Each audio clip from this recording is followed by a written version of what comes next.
الحمد للہ رب العالمین والصلاة والسلام علی سیدنا وحبیبنا وحبیب رب العالمین وعلى آلہ واصحابہ اجمعین اما بعد فقد قال اللہ تبارک وتعالی فی القرآن المجید والفرقان الحمید انا انزلناه فی لیلۃ القدر وما ادراک ما لیلۃ القدر لیلۃ القدر خیر من الف شہر تنزل الملائکۃ والروح فیہا بإذن ربہم من کل امر سلام هي حتى مطلع الفجر صدق الله العظيم وقال النبي صلى الله عليه وسلم تحروا ليلة القدر في العشر الأواخر من رمضان او كما قال عليه الصلاة والسلام۔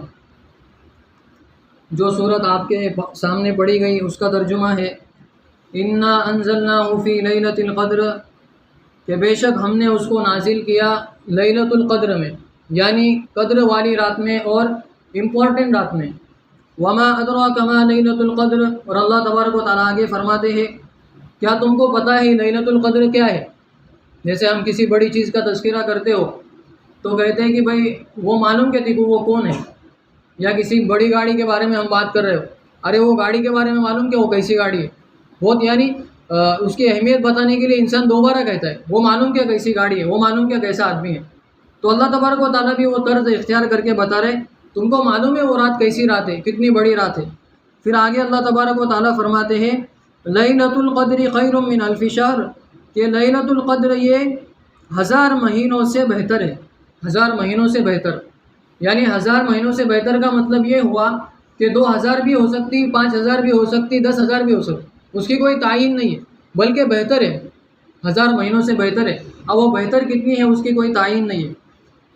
تنزل الملائکۃ والروح فیہا، اس میں فرشتے نازل ہوتے ہیں، اللہ تبارک و تعالیٰ کی طرف سے فرشتے نازل ہوتے ہیں، والروح اور جبرائیل علیہ السلام بھی نازل ہوتے ہیں، بإذن ربہم من کل امر، اپنے رب کے حکم سے، اور تمام معاملات کو لے کر حضرت جبرائیل علیہ السلام نازل ہوتے ہیں، یعنی جو بھی اللہ تبارک و تعالیٰ کے بندے اس رات میں استغفار کرتے ہیں، اللہ کے سامنے عبادت کرتے ہیں، تو وہ جو فرشتے نازل ہوئے ہیں آسمان سے، آسمان کے دروازے اس رات میں کھول دیے جاتے ہیں اور فرشتے نیچے آتے ہیں، اور جو لوگ بھی عبادت کرتے ہیں ان کے لیے دعا کرتے ہیں، فرشتے ان کے لیے دعا کرے تو اب اس میں مطلب خود اللہ نے ان کو بھیجا ہے، تو اب اللہ تبارک و تعالیٰ ان سے دعا بھی کروائے اور اس کو قبول بھی نہ کرے، ایسا ہو سکتا؟ خود اللہ نے بھیجا ہے نا ان کو، تو اس کی قبولیت میں کوئی شک نہیں ہے۔ تو لیلۃ القدر اتنی اہم رات ہے۔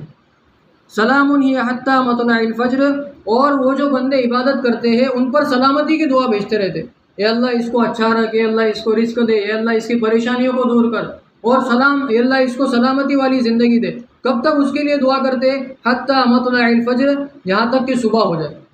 تو یہ اللہ تبارک و تعالیٰ کی طرف سے اعزاز ہے۔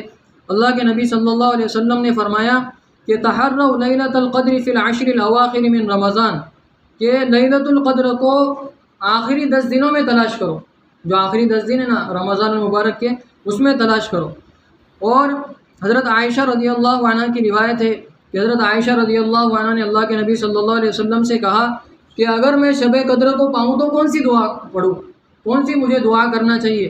تو اللہ کے نبی صلی اللہ علیہ وسلم نے کہا کہ اللہم انک عفو تحب العفو فاعف عنی، کہ یہ دعا تم پڑھو، اللہم انک عفو تحب العفو فاعف عنی، کہ اللہ تو بہت زیادہ معاف کرنے والا ہے، بہت زیادہ درگزر کرنے والا ہے، مجھ کو بھی درگزر فرما اور مجھ کو بھی معاف فرما۔ یہ دعا زیادہ سے زیادہ کرنے کی ترغیب دی۔ اس کے علاوہ اب یہ جو صورت آپ کے سامنے پڑھی گئی تو یہ کیوں نازل ہو گئی، اس کے پس منظر میں یعنی اس کا بیک گراؤنڈ کیا تھا؟ تو اللہ کے نبی صلی اللہ علیہ وسلم نے بنی اسرائیل کے ایک مجاہد کا حال ذکر کیا، مجاہد یعنی بہت زیادہ عبادت کرنے والا، جو 1000 مہینے تک مسلسل مشغول جہاد رہا، یعنی اللہ کے جو دشمن ہیں ان سے کتنے سال تک وہ لڑتا رہا، 1000 مہینوں تک وہ لڑتا رہا، کبھی ہتھیار نہیں اتارے، یعنی کبھی تھکا نہیں، بالکل لڑتا ہی رہا۔ تو مسلمانوں کو اور صحابہ کرام کو یہ سن کر تعجب ہوا کہ بھئی 1000 مہینے تک اس نے اللہ کے راستے میں جہاد کیا، تو اب اس کے ثواب کو تو ہم لوگ پہنچ نہیں سکتے، یعنی ان کے اندر ہرس تھی کہ بھئی اس کو کیسے کراس کریں گے، اس کو کیسے اوورٹیک کریں گے، اس سے آگے کیسے جائیں گے۔ تو اللہ کے نبی صلی اللہ علیہ وسلم نے یہ صورت نازل ہو گئی اور یہ اللہ کے نبی نے پڑھ کے سنائی کہ زیادہ ٹینشن لینے کی بات نہیں ہے، اگر تم اس رات میں عبادت کرو گے تو اس سے بھی آگے نکل جاؤ۔ اور دوسرا جو شان نزول بیان کیا کہ دوسرا جو واقعہ ہے، بنی اسرائیل میں ایک عابد تھا، یعنی عبادت کرنے والا تھا، اور اس کا یہ حال تھا کہ ساری رات عبادت میں مشغول رہتا، اور صبح ہوتے ہی جہاد کے لیے نکل کھڑا ہوتا. اب دیکھو کتنا مجاہد ہے، ساری رات اللہ کے سامنے کھڑا ہوا بھی ہے، اور صبح ہوتے ہی گھوڑے پہ بیٹھ کے کدھر جا رہا ہے؟ اللہ کے راستے میں جہاد کے لیے جا رہا ہے. اور 1000 مہینے اس نے اسی مسلسل عبادت میں گزار دی، یعنی 1000 مہینے تک رات میں عبادت بھی کرتا اور صبح میں جہاد میں بھی نکلتا. اب یہ بات جب صحابہ کرام نے سنا تو اس پہ بھی تعجب ہوا کہ بھائی اس کو کیسے کراس کریں گے، اس سے کیسے آگے جائیں گے. تو اللہ کے نبی صلی اللہ علیہ وسلم نے اللہ تعالیٰ نے اللہ کے نبی پر یہ صورت اتاری، اور اللہ کے نبی نے یہ پڑھ کر سنائی اور کہا کہ اگر اس رات میں عبادت کرو گے تو ان سے بھی تم آگے نکل جاؤ گے. اب لیلۃ القدر کو لیلۃ القدر کیوں کہتے ہیں؟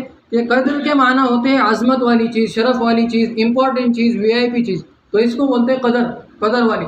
یعنی ہم لوگ بولتے ہیں نا کہ یار میری کچھ قدر ہے کہ نہیں دیکھو، تو قدر معنی حیثیت، عزت ہے کہ نہیں، تو یہ قدر والی رات ہے، عزت والی رات ہے. اور علماء نے اس کے معنی بھی لکھے ہیں. اور ابو بکر وراق رحمۃ اللہ علیہ وہ فرماتے ہیں کہ اس رات کو لیلۃ القدر اس وجہ سے کہا گیا کہ جس آدمی کی اس سے پہلے اپنی بے عملی کے سبب کوئی قدر و قیمت نہیں تھی، یعنی گناہ گاری میں زندگی گزرتی تھی تو اللہ کے سامنے کچھ ویلیو نہیں تھی اس کی، اور جھوٹ بھی بولا، گناہ بھی کیے تو ویلیو نہیں تھی کچھ. لیکن اس رات میں توبہ اور استغفار اور عبادت کے ذریعے وہ صاحب قدر اور شرف بن جاتا ہے. یعنی رات میں عبادت کرنے سے پہلے جو بے عزت نہیں تھی، اس میں کیا ہوگی؟ اس کی اللہ کے سامنے قدر ہو گئی. تو اس لیے اس کو لیلۃ القدر کہتے ہیں. اور دوسرے معنی بھی ہے، قدر کے معنی یہ ہوتے ہیں مینجمنٹ کرنا، یعنی اللہ تبارک و تعالیٰ کی طرف سے جو فرشتے ہیں نا، وہ تمام سال بھر کون کتنا کھائے گا، کون کتنا پیے گا، اور کون حج کے لیے جائیں گا، اور کون کہاں پر کس کی موت ہوں گی، وہ تمام چیزیں کیا کرتے ہیں اس رات میں لکھ کے جو ہے تو لے کر آتے ہیں دنیا میں، اور دنیا کے جو کام کرنے والے فرشتے ہیں ان کے سپرد کر دیتے ہیں. اس کے علاوہ اللہ کے نبی صلی اللہ علیہ وسلم اس رات میں خوب اہتمام کرتے تھے جاگنے کا. اور حدیث شریف میں آتا ہے کہ اللہ کے نبی صلی اللہ علیہ وسلم اعتکاف میں بیٹھتے تھے اور اپنی جو لنگی ہوتی تھی اس کو مضبوط باندھ دیتے تھے کہ بھائی تھکاوٹ نہ ہو. یعنی مضبوط باندھنے سے کیا مراد ہے؟ کہ بھائی بالکل تھکان نہ ہو، اس لیے اللہ کے نبی صلی اللہ علیہ وسلم اپنی لنگی کو باندھتے تھے.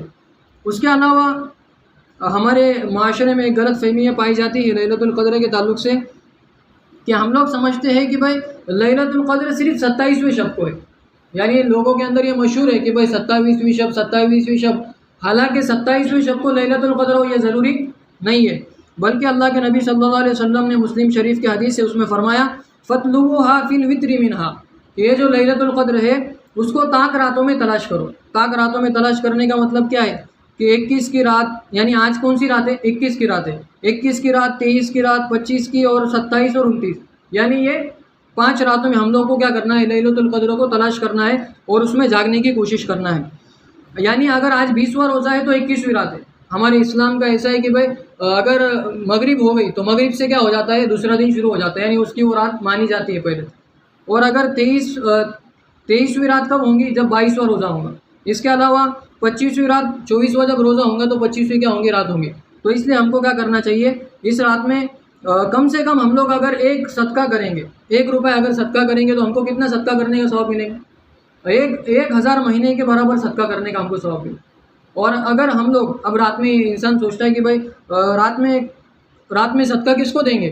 تو رات میں صدقہ کسی کو دینا ضروری نہیں ہے، ہینڈ اوور کرنا ضروری نہیں ہے، بلکہ ہم لوگ کیا کریں؟ اپنی جیب میں سے 100 روپے نکالیں اور اس کو الگ رکھ دیں، یا یہ جیب سے نکالے اور صدقے کی نیت سے یہ جیب میں ڈال دیں، اور صبح ہوتے ہی پھر یہ جو 100 روپے ہم نے نکالے تھے وہ کیا کرتے؟ کسی کو دے دے. تو 100 روپے کے اگر حساب سے ہم اگر دیں گے تو کتنے روپے زیادہ سے زیادہ جائیں گے؟ ہمارے 500 روپے جائیں گے. لیکن کسی نہ کسی رات میں تو لیلۃ القدر ہم کو مل جائیں گے، تو وہ 1000 رات میں صدقہ کرنے کے برابر ہم کو ثواب ملے. پھر اس کے علاوہ ہم لوگ 2 رکعت نماز پڑھیں، زیادہ نہیں، زیادہ ہوتی تو زیادہ پڑھے، بہت اچھی بات ہے، لیکن کم سے کم یہ 5 راتوں میں 2 رکعت نماز پڑھے. اب 2 رکعت نماز پڑھیں گے تو کتنی عبادت کا ثواب ملے گا؟ 83 سال عبادت کرنے کا ثواب ملے. یعنی یہ جو ہوتے ہیں نا 1000 مہینے کتنے بنتے ہیں؟ 83 سال. اور 83 سال کا بھی ثواب مل سکتا ہے، یا 166 کا بھی ثواب مل سکتا ہے، یا دگنا چوگنا، یہاں تک کہ مطلب 830 سال کا بھی ہم کو کیا مل سکتا ہے؟ ثواب مل سکتا ہے. 830 مہینے عبادت کرنے کا ثواب سوچ سکتے ہیں. اس کے علاوہ ہم لوگ کیا کریں؟ ذکر بھی کریں. اگر 1 مرتبہ سبحان اللہ کہیں گے تو کتنا ثواب ملے گا؟ 83 سال تک سبحان اللہ کہنے کا کتنا مطلب اللہ تبارک و تعالیٰ نے نیکیوں کا ہول سیل بھاؤ لگا دیا کہ بھائی کرتے رہو بس. اس کے علاوہ کچھ تلاوت بھی کریں ہم لوگ. اگر 1 صفحہ تلاوت کریں گے تو کتنا؟ بھائی 1000 مہینے تلاوت کرنے کا ثواب. بھائی آم کے آم اور گٹلیوں کے دام، اس سے بڑی اور کیا چیز چاہیے ہمیں؟ تو اس لیے ہم لوگ کیا کریں؟ اس میں زیادہ سے زیادہ جاگنے کی کوشش کرے اور کچھ نہ کچھ عمل کرنے کی کوشش کرے۔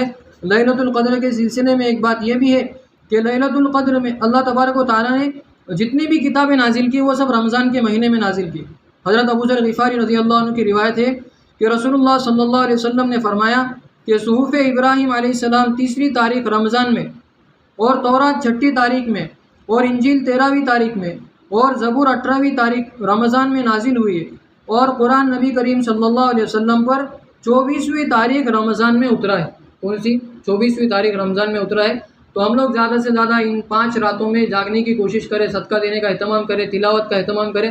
اللہ تبارک و تعالی ہم سب کو ان راتوں میں جاگنے کی توفیق عطا فرمائے اور اعمال کرنے کی توفیق عطا فرمائے۔